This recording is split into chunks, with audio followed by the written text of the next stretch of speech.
তাড়াতাড়ি করি ভাইয়া, আশেপাশে নাই, দেখি তো এটার ভিতর কি আছে। আরে এটার ভিতর তো দেখা যায় বাটে কেক, এটা আমি খাবো না। এটার ভিতর কি আছে? আরে ওয়াও, এটার ভিতর তো দেখা যায় ছাগলের মাংস। কি মজার খাবার, আজকে যেভাবেই হোক এটা আমাকে নিতে হবে। কিরে তুই আমার রাইকা বসে গেছস? আরে না ভাইয়া, আমি তোমার জন্য অপেক্ষা করতেছি। আচ্ছা ঠিক আছে, চয়েস কর কোনটা খাবি। ও আচ্ছা, আমি এটা খাবো, আমি এটা নেবো। তাহলে আমি এটা খাবো, দেখি। আরে আমার ভাগ্যে তো শুধু একটা কেক পড়েছে। দুরু, আজকে তো আমি ঠকে গেলাম। তুমি ঠকে গেলে আমি কি করব? আমি কি তোমার এটা দেখেছি তোমার ভাগ্যে কি পড়েছে? এখন দেখি আমার ভাগ্যে কি পড়েছে। আরে ওয়াও, আমার ভাগ্যে তো মজার মজার গুস্তু পড়েছে। কি মজা রে, মজা করে খাবো। উম, উম, উম, উম। আরে তোরা তো আমি বোকা বানাইলাম। আমারটার ভিতরে তোর থেকে দামি জিনিস আছে। এই দেখ, আমারটার ভিতরে টাকা আর টাকা। ওয়াও, কত টাকা! ওয়াও। আরে আমি তো তাহলে আজকে ঠকে গেলাম।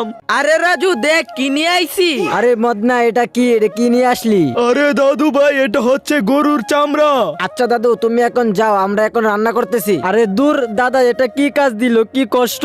আরে বাড়া, কি তুই পারতেছিস না? এই দেখ আমি কিভাবে করি। আরে রাজু ঠিকই বলছস, তোর সাথে চাপা মাইরা আমারই 12টা বাজে গেল রে। কি কষ্টের কাজ রে ভাই। কিরে, এতক্ষণ না বড় বড় কথা বললি? হ্যাঁ আচ্ছা যাই হোক, তুই যা, আমি এখন এটা রান্না করতেছি।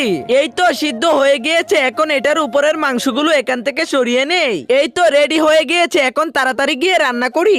এই তো রান্না হয়ে গেছে। আরে দাদু আর মদনা, কে দেখো। দাদা, এটা তুমি খাও। আরে দাদা, খালি তোমরা খাবে, আমি কি খাবো না? আমিও খাবো। খেতে যে কি স্বাদ।